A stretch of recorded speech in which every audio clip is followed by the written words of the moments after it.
Assalamualaikum warahmatullahi wabarakatuh. Selamat pagi, para peserta. Kami dari kelompok 4 akan mempresentasikan mengenai audit produksi dan operasi. Nah, di sini anggota kami beranggotakan saya, Dewi Ranasari, teman saya Angelina Silaban, dan teman saya satu lagi, Christine Jessica Jibuan. Nah, baik. Untuk pembahasan yang pertama akan saya bahas, yaitu pengertian audit produksi dan operasi. Next slide. Nah, untuk pembahasan audit produksi dan operasi, di sini saya akan menerangkan bahwa audit produksi dan operasi melakukan penilaian secara komprehensif terhadap keseluruhan fungsi produksi dan operasi untuk menentukan apakah fungsi ini telah berjalan dengan memuaskan sesuai kaidah, yaitu ekonomis, efektif, dan efisien. Untuk next slide. Nah, di sini ada beberapa alasan mengapa perlu dilakukan audit produksi dan operasi. Nah, di sini dijelaskan 5 alasan, yaitu yang pertama, proses produksi dan operasi harus berjalan sesuai dengan prosedur yang telah ditetapkan. Nah, alasan yang kedua, yaitu kekurangan atau kelemahan yang terjadi harus ditemukan sehingga segera dapat diperbaiki untuk berjalan secara efektif, efisien, dan ekonomis. Nah, alasan yang ketiga yaitu konsistensi berjalan proses harus diungkapkan. Nah, alasan yang keempat yaitu pendekatan proaktif harus menjadi dasar dalam peningkatan proses. Nah, alasan yang terakhir yaitu berjalannya tindakan korektif harus mendapat dorongan dan dukungan dari berbagai pihak yang terkait. Untuk pembahasan selanjutnya, next slide. Nah, untuk pembahasan selanjutnya yaitu tentang prinsip-prinsip umum pelaksanaan audit produksi dan operasi. Dan di sini ada 3 prinsip yang digunakan dalam audit produksi dan operasi, yaitu yang pertama, tujuan utama audit adalah untuk menentukan apakah proses produksi dan operasi produksi yang berjalan saat ini sudah selesai dengan kriteria yang telah ditetapkan untuk memastikan bahwa produk yang dihasilkan konsisten dengan standar kualitas yang telah ditetapkan, serta mengidentifikasi bagian yang memerlukan perbaikan. Nah, prinsip yang kedua, yaitu auditor harus secara objektif dan sistematis mengumpulkan dan menganalisis data yang cukup dan relevan sebagai dasar penilaian terhadap ketaatan perusahaan dalam menerapkan kriteria yang telah ditetapkan. Nah, prinsip yang ketiga yaitu auditor harus mengklasifikasi ketidaksesuaian yang terjadi antara aktivitas produksi dan operasi dengan kebutuhan kriteria atau standar yang telah ditetapkan dan membuat rekomendasi untuk peningkatan. Untuk next slide. Nah, di sini saya akan membahas lagi mengenai tujuan pelaksanaan audit. Nah, di sini ada beberapa tujuan untuk pelaksanaan audit operasi dan produksi. Nah, yang pertama yaitu apakah produk yang dihasilkan telah mencerminkan kebutuhan pelanggan. Nah, tujuan yang kedua, apakah strategi serta rencana produksi dan operasi sudah cermat menghubungkan antara kebutuhan untuk memuaskan pelanggan dengan ketersediaan sumber daya serta fasilitas yang dimiliki perusahaan. Nah, tujuan pelaksanaan yang ketiga yaitu apakah strategi, rencana produksi dan operasi telah mempertimbangkan kelemahan-kelemahan internal, ancaman lingkungan eksternal, serta peluang yang dimiliki perusahaan. Nah, selanjutnya, apakah proses transformasi telah berjalan secara efektif dan efisien? Tujuan selanjutnya yaitu apakah penempatan fasilitas produksi dan operasi telah mendukung berjalannya proses secara ekonomis, efektif, dan efisien. Tujuan selanjutnya yaitu apakah pemeliharaan dan perbaikan fasilitas produksi dan operasi telah berjalan sesuai jadwal yang telah ditetapkan dalam mendukung dihasilkan produk yang sesuai dengan kuantitas, kualitas, dan waktu yang telah ditetapkan. Nah, tujuan yang terakhir yaitu apakah setiap bagian yang terlibat dalam proses produksi dan operasi telah melaksanakan aktivitas dengan ketentuan serta aturan yang telah ditetapkan perusahaan. Pembahasan selanjutnya, next slide. Nah, di sini ada 4 manfaat dari pelaksanaan audit produksi dan operasi. Nah, manfaat yang pertama yaitu dapat memberikan gambaran kepada pihak yang berkepentingan tentang ketaatan dan kemampuan fungsi dan produksi dan operasi dalam menerapkan kebijakan serta strategi yang telah ditetapkan. Nah, manfaat yang kedua yaitu memberikan informasi tentang usaha-usaha perbaikan proses produksi dan operasi yang telah dilakukan perusahaan serta hambatan-hambatan yang dihadapi. Nah, manfaat yang ketiga yaitu dapat menentukan area permasalahan yang masih dihadapi dalam mencapai tujuan produksi dan operasi serta tujuan perusahaan secara keseluruhan. Nah, manfaat pelaksanaan audit yang terakhir yaitu dapat menilai kekuatan dan kelemahan strategi produksi dan operasi serta kebutuhan perbaikannya dalam meningkatkan kontribusi fungsi ini terhadap pencapaian tujuan perusahaan. Next slide. Nah, di sini ada beberapa langkah-langkah audit produksi dan operasi. Nah, yang pertama dimulai dari audit pendahuluan. Nah, di audit pendahuluan ini, auditor mencari beberapa informasi mengenai perusahaan yang akan diaudit. Nah, yang kedua yaitu review dan pengujian. Nah, di sini hal-hal yang sudah didapatkan dari informasi mengenai perusahaan tersebut direview dan diuji kembali. Nah, langkah selanjutnya yaitu audit lanjutan. Setelah menemui beberapa permasalahan yang akan diaudit, maka akan dilanjutkan ke audit lanjutan. Selanjutnya, permasalahan-permasalahan tersebut dirangkum di langkah pelaporan, dan selanjutnya masuk ke langkah tindak lanjut, yaitu pemberian rekomendasi untuk perbaikan. Mungkin itu saja penjelasan dari saya. Pembahasan selanjutnya akan dilanjutkan oleh saudara saya, Angelina Slamet.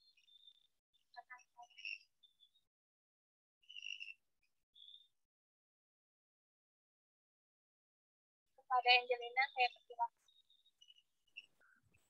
Baik, terima kasih buat kesempatannya. Di sini saya akan melanjutkan pembahasan kita pada saat ini, di mana sesuai dengan ada di slide, ada ruang lingkup audit produksi dan operasional, ada 3 bagian. Yang pertama ada rencana produksi dan operasi, yang kedua produktivitas dan peningkatan nilai tambahan, dan yang terakhir pengendalian produksi dan operasi. Nah, satu-satu kita akan melihat bagaimana maksud dari ruang lingkup audit produksi dan operasi yang ketiga ini. Nah, pertama ada rencana produksi dan operasi. Rencana produksi dan operasi mengoperasikan rencana fungsi-fungsi bisnis yang merupakan penjabaran dari rencana pencapaian tujuan perusahaan secara keseluruhan. Di mana rencana ini menghubungkan kebutuhan antara pasar atas produk yang dipersyaratkan, aktivitas pengembangan dan rekayasa, kapasitas produksi, rencana persediaan, keuangan, ketersediaan sumber daya manusia, bahan baku, dan tingkat imbal hasil investasi yang dipersyaratkan investor.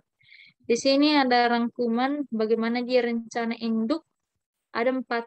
Dia ada rencana induk. Yang pertama ada jadwal induk produksi. Kedua, meningkatkan atas penggunaan kapasitas produksi. Yang selanjutnya ada tingkat persediaan. Dan selanjutnya ada perencanaan keseimbangan lintas produksi.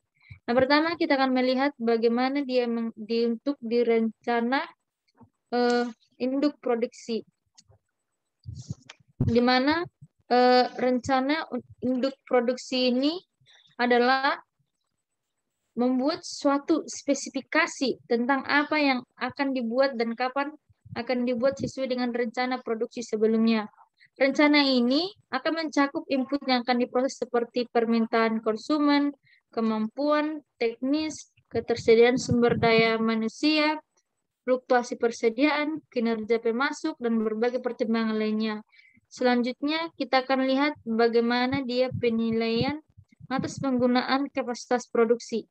Di sini kita akan mengetahui bagaimana pertimbangan kebutuhan kapasitas berpengaruh kepada mendasar terhadap jadwal produksi yang paling utama.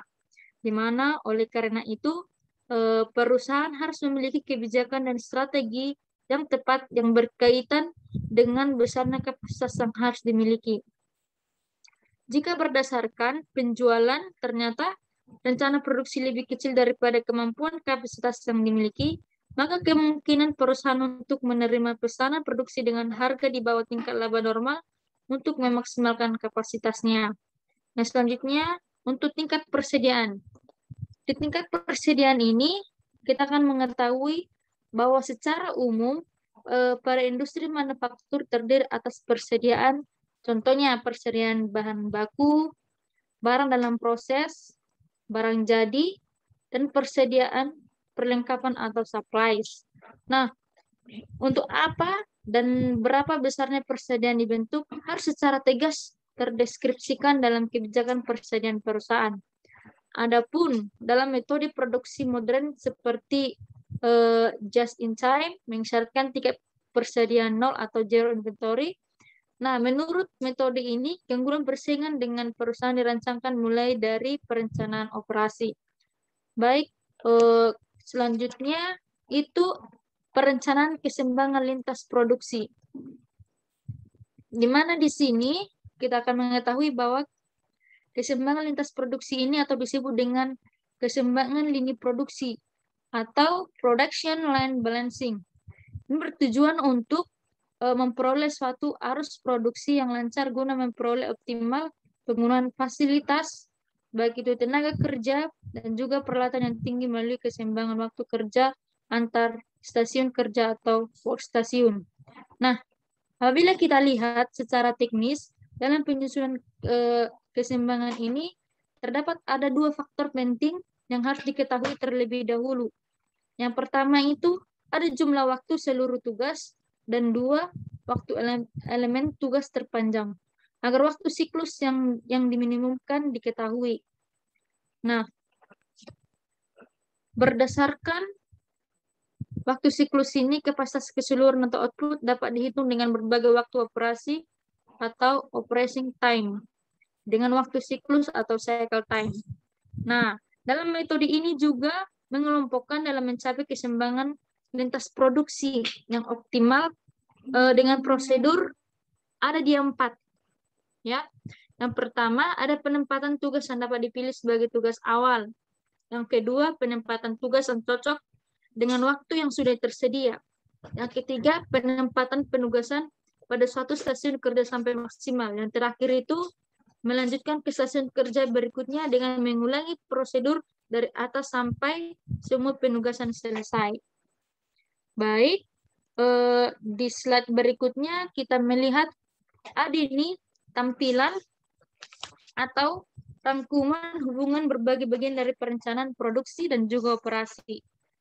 Baik, kita bisa dapat melihat bagaimana hubungan antara mulai dari produksi, bagaimana pemasaran, keuangan, sampai sumber daya manusia, rekayasa, dan produksi utama, manajemen, pembelian, semua berawal dari rencana produksi.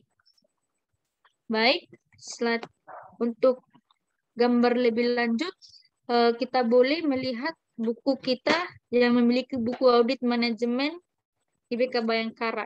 Ini untuk kelengkapannya bisa kita lihat di halaman 233. Baik, untuk selanjutnya, kriteria dan pengukuran variabel rencana untuk induk produksi. Kita melihat di PowerPoint ada variabel kriteria juga pengukuran. Yang pertama, untuk variabel jadwal induk produksi, kriteria harus tepat waktu, tepat kualitas, tepat kuantitas. Dengan cara pengukuran, jadwal pelepasan barang ke pasar, standar kualitas, rasio hasil produksi dengan kebutuhan. Yang kedua, variabel yang kedua, optimalisasi penggunaan sumber daya. Bagaimana kriteria dalam mengukur variabel optimasi penggunaan sumber daya? Kita akan melihat bagaimana kapasitasnya penuh, memaksimalkan utilitas. Untuk pengukurannya, dengan cara menggunakan rasio rencana produksi dengan kapasitas produksi. Rasio menggunakan kapasitas dengan kapasitas yang tersedia. Dan selanjutnya untuk variabel tingkat persediaan. Kriteria persediaan minimum. Pengukurannya ini dengan cara rasio jumlah persediaan akhir dengan hasil produksi. Dan yang terakhir, variabel terakhir, yaitu keseimbangan lintas produksi. Kriterianya tidak ada kemacetan proses produksi. Selanjutnya, keseimbangan beban operator dengan mesin produksi. Dengan variabel ini, pengukurannya dengan cara rencana operasi dan pemeliharaan mesin produksi, rasio operator dengan mesin produksi. Selanjutnya, kita akan membahas bagaimana produktivitas dan peningkatan nilai tambah. Nah, untuk produktivitas dan peningkatan nilai tambah, kita akan mengetahui bahwa transformasi yang mengubah input menjadi output selalu diikuti dengan peningkatan nilai tambah. Nilai tambah meliputi seluruh usaha dan peningkatan manfaat yang diperoleh baik oleh perusahaan maupun pelanggan. Di sini kita akan mengetahui bagaimana land production-nya. Ya. Yang pertama itu ada penghapusan persediaan. Yang dimaksud di sini yaitu produsen dengan land production memfokuskan produksi dan operasinya pada penurunan atau penghapusan persediaan. Metode ini menggunakan just in time dalam penurunan persediaan dan pemborosan yang disebabkan oleh persediaan tersebut. Nah, selanjutnya tingkat cacat nol atau yang sering kita dengar itu dengan zero defect. Metode produksi ini akan membangun suatu sistem produksi dan operasi yang dapat membantu karyawan produksi unit yang sempurna untuk setiap kalinya. Nah, persiapan proses produksi zero defect ini dilakukan dengan lebih matang untuk mencegah terjadinya kegagalan dalam penghasilan produk sesuai dengan standar kualitas yang ditetapkan. Jadi intinya untuk tingkat cacat nol ini adanya untuk pencegahan terjadinya kecacatan. Yang ketiga, meminimalkan kebutuhan tempat. Atau ini biasa kita sering upaya bagaimana meminimalkan antara jarak tempuh unit produksi untuk mengurangi kebutuhan tempat atau areal dalam proses produksi. Nah, selanjutnya kemitraan dengan pemasok. Di sini dalam kemitraan dengan pemasok ini akan melibatkan bagaimana rencana keberhasilan suatu perusahaan dalam model yang dikembangkan dalam praktik produksi yang saat ini dengan membangun hubungan erat antara kemitraan dengan pemasok dan juga menjalankan rencana dengan standar kebutuhan bahan kepadanya bahwa pemasok akan memahami lebih baik kebutuhan yang ada di perusahaan kita. Selanjutnya ada tanggung jawab pemasok. Ya. Di tanggung jawab pemasok ini bahwa setiap unit produksi harus bertanggung jawab atas produksi yang akan dikembangkan. Selanjutnya ada itu meminimalkan aktivitas yang tidak menambah nilai. Maksudnya di sini bahwa melalui suatu analis aktivitas dan komitmen untuk melakukan perbaikan secara terus-menerus, perusahaan akan menerapkan metode ini dengan minimalkan aktivitas yang tidak berguna atau tidak menambah nilai, baik dari pelanggan maupun dari perusahaan. Selanjutnya ada itu pengembangan angkatan kerja. Pengembangan di sini dengan cara terus-menerus memperbaiki desain pekerjaan, pelatihan, partisipasi, komitmen karyawan, dan juga memperdaya kelompok-kelompok kerja. Metode ini sangat bagus untuk meningkatkan atau mengembangkan angkatan kerja. Dan yang terakhir, menciptakan tantangan dalam kerja. Nah, dalam memperdaya dan melibatkan karyawan dalam keberhasilan perusahaan dapat menimbulkan tantangan tersendiri dari karyawan dan juga mendorong mereka untuk bertanggung jawab dan juga berprestasi.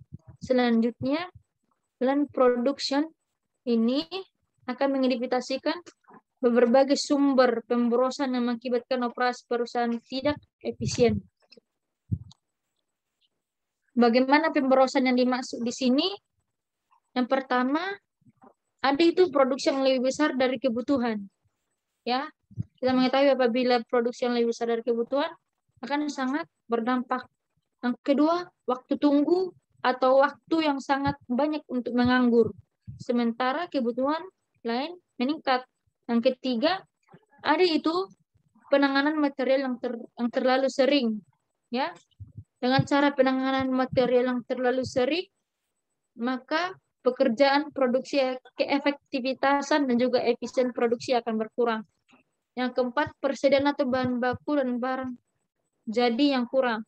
Yang kelima, Pergerakan peralatan operasional yang tidak menambah nilai bagi produksi. Yang keenam, proses produksi yang tidak penting atau tidak dibutuhkan. Yang ketujuh, pengolahan kembali produk cacat.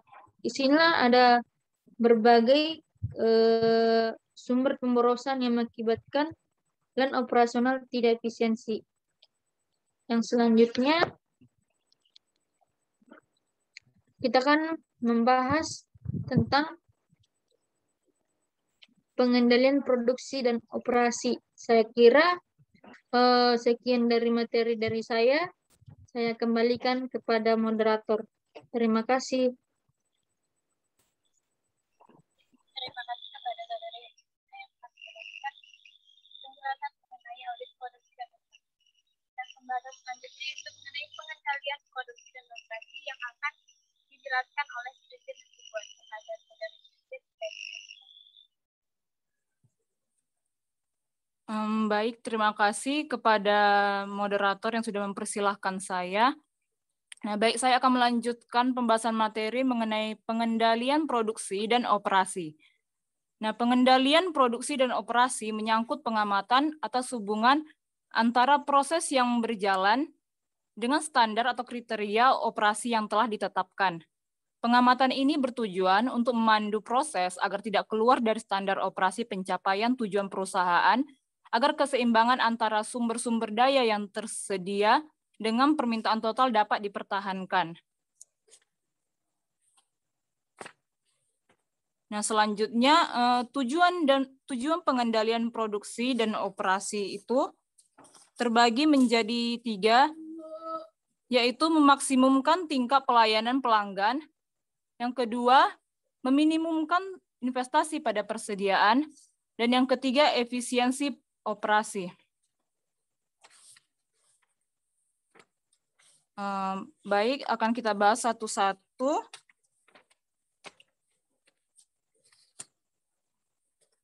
Mulai dari memaksimumkan tingkat pelayanan pelanggan. Nah, pengendalian harus menjamin bahwa pelayanan telah diberikan secara tepat. Beberapa elemen yang harus mendapat perhatian khusus adalah kualitas produk, ketersediaan produk, harga yang kompetitif, penyediaan untuk stok pengaman, dan penyerahan yang tepat waktu. Lalu yang kedua, meminimumkan investasi pada persediaan. Nah, pengendalian harus mampu memandu seluruh aktivitas manufaktur ke dalam suatu proses yang terintegrasi, sehingga proses berjalan sesuai dengan rencana dan jadwal yang telah ditentukan. Aktivitas pemesanan dan penerimaan bahan harus terintegrasi dengan jadwal produksi, demikian juga jadwal produksi harus terintegrasi dengan rencana atau jadwal penyerahan kepada pelanggan. Semua hubungan ini harus berjalan seperti halnya hubungan pelanggan-pemasok, di mana setiap pemasok harus memuaskan pelanggannya. Pengendalian yang baik akan mencapai arus produksi yang mulus dengan persediaan yang minimum dan waktu tunggu yang pendek. Lalu yang ketiga, efisiensi operasi. Nah, efisiensi produksi dan operasi ini adalah sesuatu yang mutlak dan harus menjadi budaya kerja pada setiap bagian yang terlibat dalam proses produksi dan operasi. Dalam hal ini, pengendalian harus semaksimal mungkin mampu menekan pemborosan atau aktivitas tidak bernilai tambah yang terjadi. Nah, dalam untuk memastikan efisiensi produksi dan operasi ini, maka ada beberapa pengendalian yang harus dilakukan. Nah, secara terperinci pengendalian tersebut meliputi yang pertama pengendalian bahan baku, lalu yang kedua pengendalian peralatan dan fasilitas produksi, yang ketiga pengendalian transformasi, yang keempat pengendalian kualitas, dan yang kelima pengendalian barang jadi.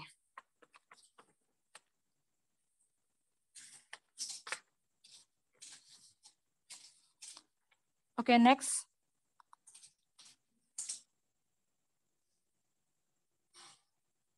Nah, ini dia.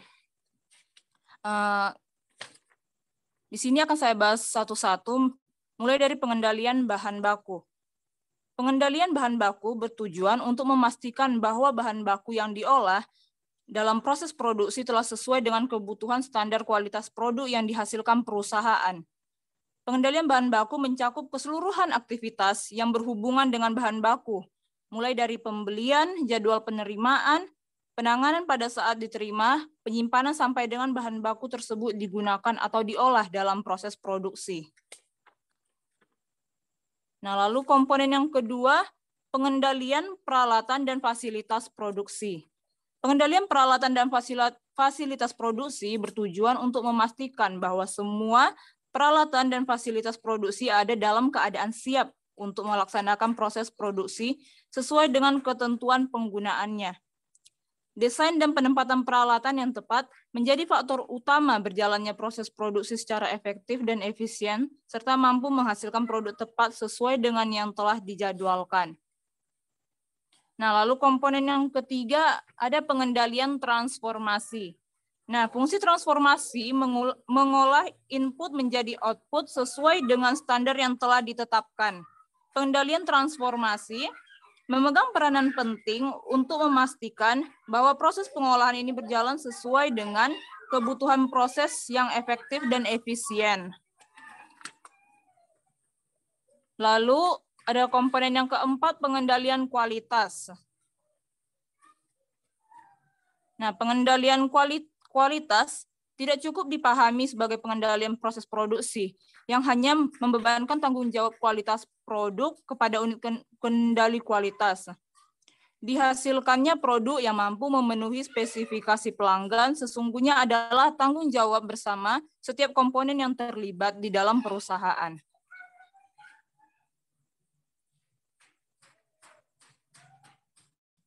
Lalu yang terakhir ada pengendalian barang jadi. Nah, pengendalian barang jadi ini merupakan pengendalian yang dilakukan terhadap pengelolaan barang setelah selesai diproduksi. Pengendalian ini tujuannya untuk memastikan bahwa penanganan barang setelah produksi berjalan sesuai dengan prosedur, sehingga tidak terjadi kerusakan barang dalam proses penyimpanan atau pendistribusiannya. Baik, itulah yang bisa saya paparkan. Di sini kami juga menampilkan studi kasus mengenai audit produksi dan operasi.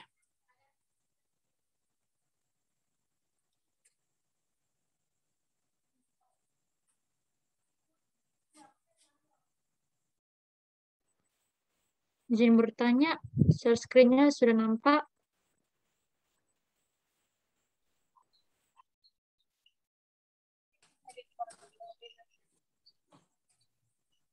Operator mohon studi kasusnya ditampilkan.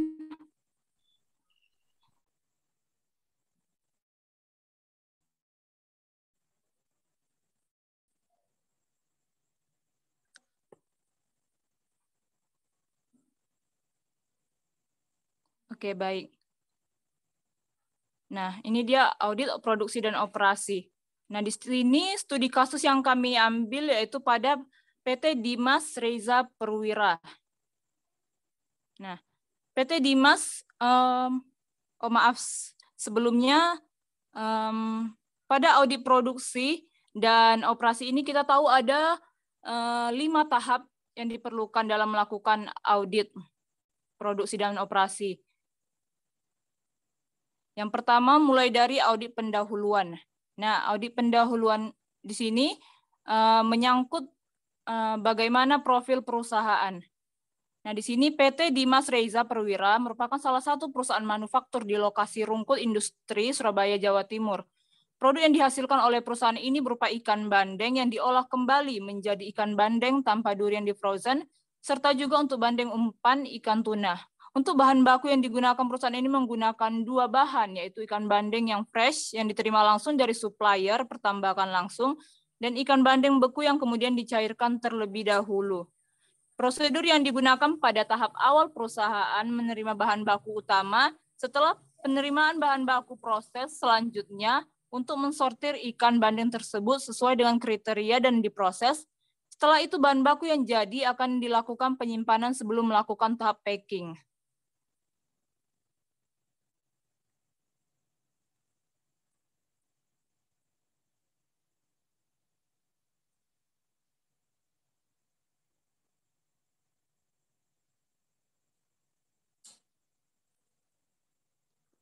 Oke. Selanjutnya untuk tahap yang kedua ada review dan pengujian pengendalian manajemen. Nah, review dan pengujian pengendalian manajemen ini mencakup beberapa komponen. Yang pertama ada rencana induk produksi dan operasi. Nah, rencana induk produksi dan operasi ini menyangkut beberapa bagian. Yang pertama ada jadwal induk produksi. Nah, di sini perusahaan mendapatkan bahan baku ada dua macam, yaitu berasal dari ikan yang dibudidayakan dan bahan baku yang berasal dari industri lain berupa beku. Sedangkan untuk pengiriman perusahaan menggunakan termoking untuk jarak antar kota dan kapal untuk pengiriman di luar pulau. Oke, bagian kedua penilaian atas penggunaan kapasitas persediaan. Nah, perusahaan menggunakan perkiraan berdasarkan bahan baku yang diterima setiap harinya dan juga melihat stok pada persediaan awal, sehingga tidak menggunakan prosedur secara tertulis untuk menilainya.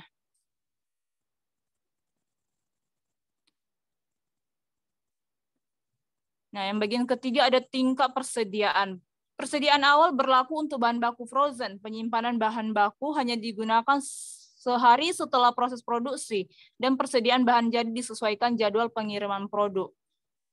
Lalu yang keempat ada perencanaan keseimbangan lintas produksi. Nah, di sini fasilitas yang digunakan oleh perusahaan pada sistem produksi menggunakan tenaga kerja yang sesuai dengan jumlah fasilitas yang ada. Lalu yang kelima ada biaya. Biaya bahan baku sekitar Rp13.000 sampai Rp16.000. Biaya tenaga kerja langsung diakumulasikan antara gaji karyawan harian dan borongan. Sedangkan untuk biaya overhead pabrik sudah disesuaikan pengeluaran perusahaan.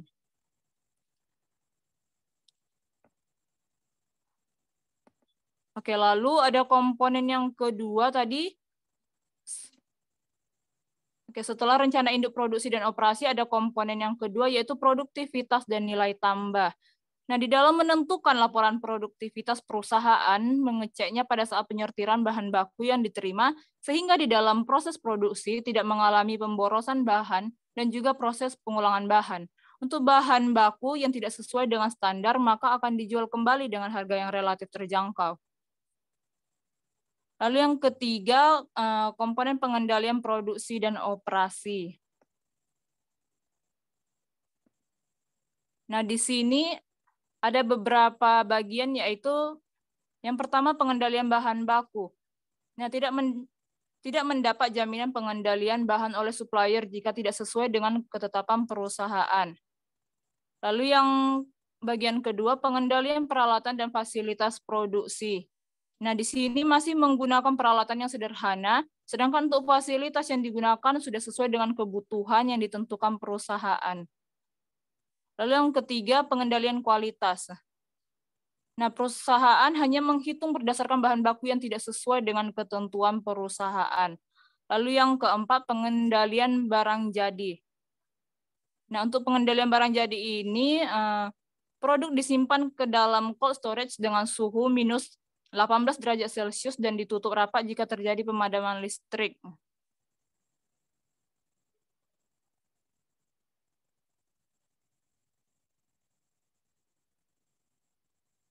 Oke, next yang tahap atau langkah audit yang ketiga yaitu ada audit terinci atau lanjutan. Nah, di sini ada mencakup rencana induk produksi dan operasi. Nah, yaitu ada jadwal induk produksi. Nah, dalam kasus ini belum efektif karena standar yang digunakan perusahaan 80%, tetapi di dalam kondisi kenyataan menunjukkan bahwa laporan standar dan realisasi hanya berkisar 70%. Selain itu, fungsi-fungsi lain belum berintegrasi dengan fungsi bisnis lainnya. Nah, kita lihat pada tabel 1 ini ada disediakan data standar dan realisasi bahan baku tahun 2015 dan tahun 2016.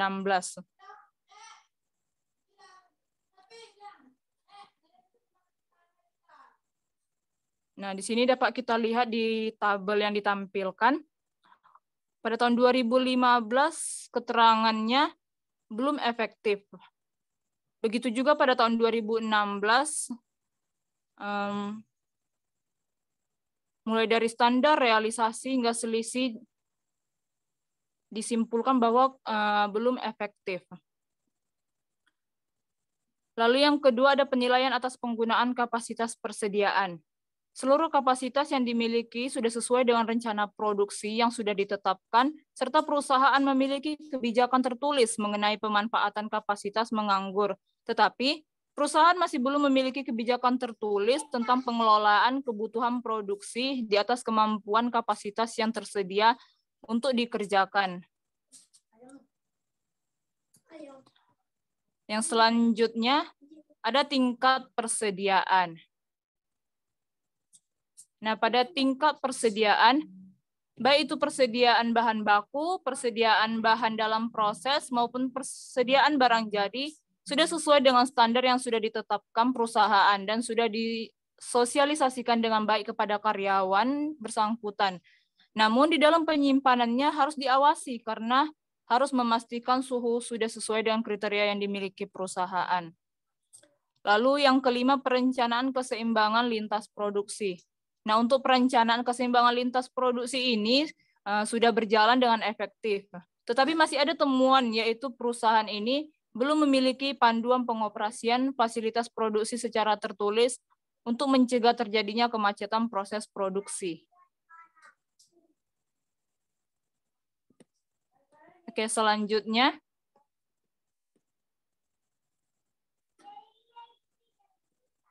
Nah, selanjutnya biaya.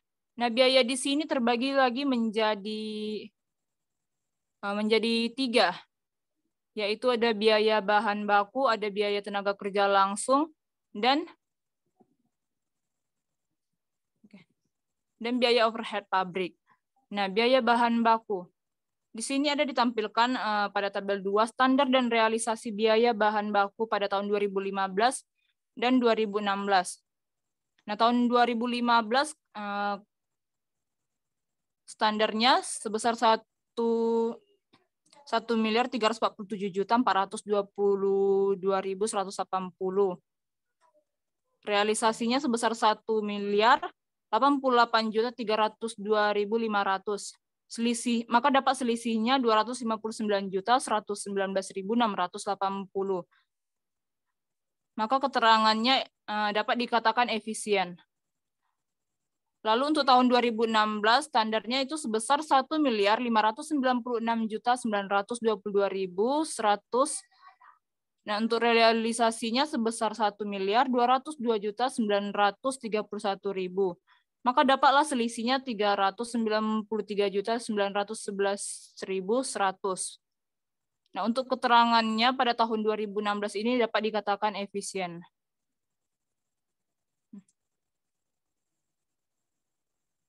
Oke, baik, selanjutnya biaya tenaga kerja langsung.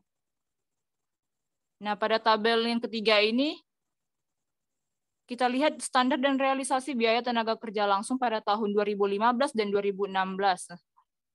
Nah, berdasarkan tabel ketiga dapat dilihat bahwa pada tahun 2015 biaya standar overhead, biaya standar dan realisasi biaya tenaga kerja langsung sebesar 345.600.000, sedangkan realisasinya sebesar 364.580.000, sehingga dapat diperoleh selisihnya sebesar 18.980.000. Kemudian pada tahun 2016 standar biaya overhead pabrik sebesar 1.317.888.000, sedangkan untuk realisasinya sebesar 1.337.775.000. Maka selisihnya yang diperoleh sebesar 19.887.000.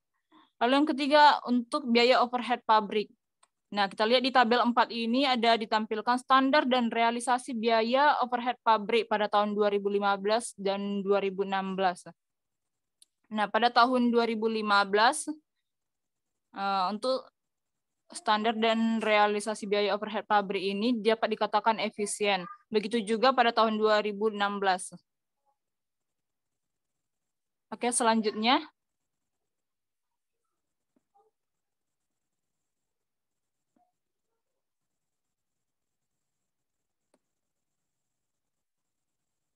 Nah, tadi komponen pertama rencana induk produksi dan operasi, maka sekarang komponen yang kedua yaitu ada produktivitas dan nilai tambah. Nah, perusahaan tidak memberikan penghargaan bagi karyawan yang memiliki produktivitas yang tinggi, serta juga tidak memberikan sepenuhnya tanggung jawab seperti perencanaan, melaksanakan, dan mengendalikan aktivitasnya. Nah, selain itu hasil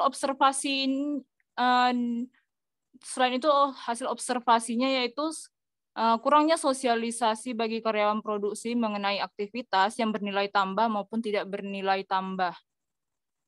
Nah, untuk komponen yang ketiga ada pengendalian produksi dan operasi.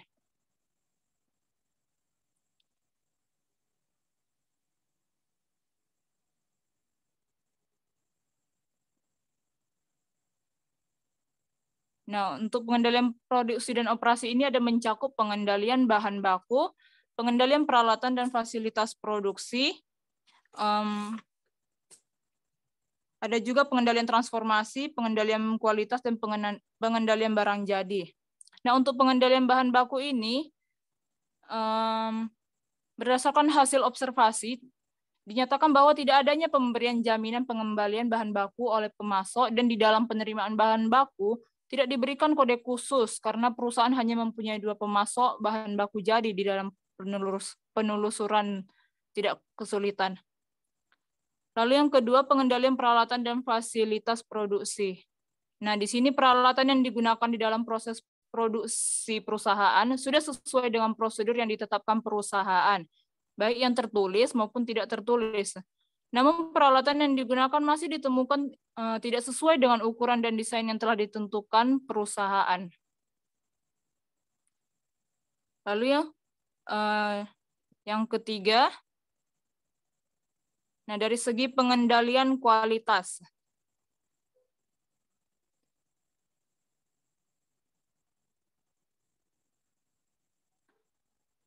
Nah, kalau dari segi pengendalian kualitas ini, karyawan tidak dilengkapi salinan kebijakan kualitas tersebut, serta tidak diberikan juga pelatihan dalam rangka meningkatkan kualitas tersebut.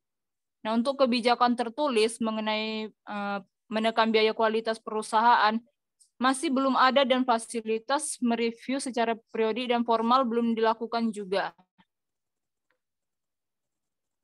Nah, yang keempat,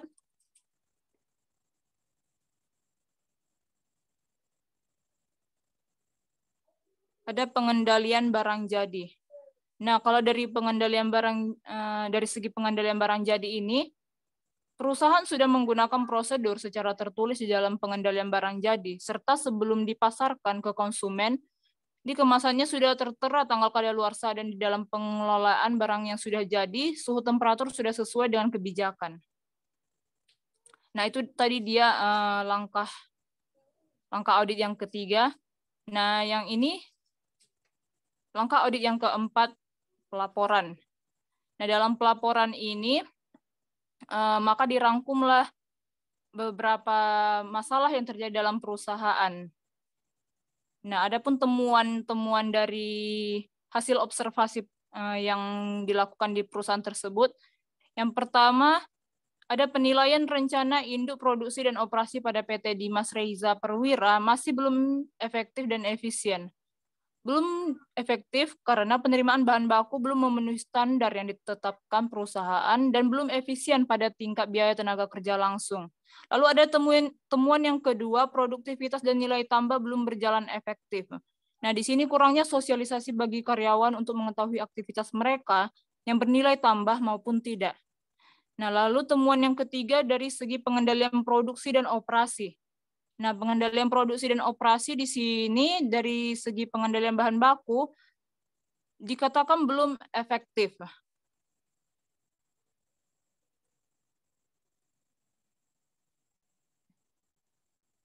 Nah, pemasok tidak memberikan jaminan pengembalian bahan baku yang tidak sesuai dan perusahaan hanya menggunakan sedikit pemasok untuk memenuhi kebutuhan produksi.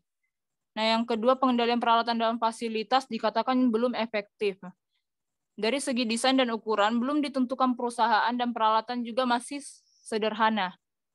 Yang ketiga, dari segi pengendalian kualitas belum efektif. belum terdokumentasinya biaya kualitas, dan belum adanya kegiatan mereview baik secara periodik dan formal. Oke, next.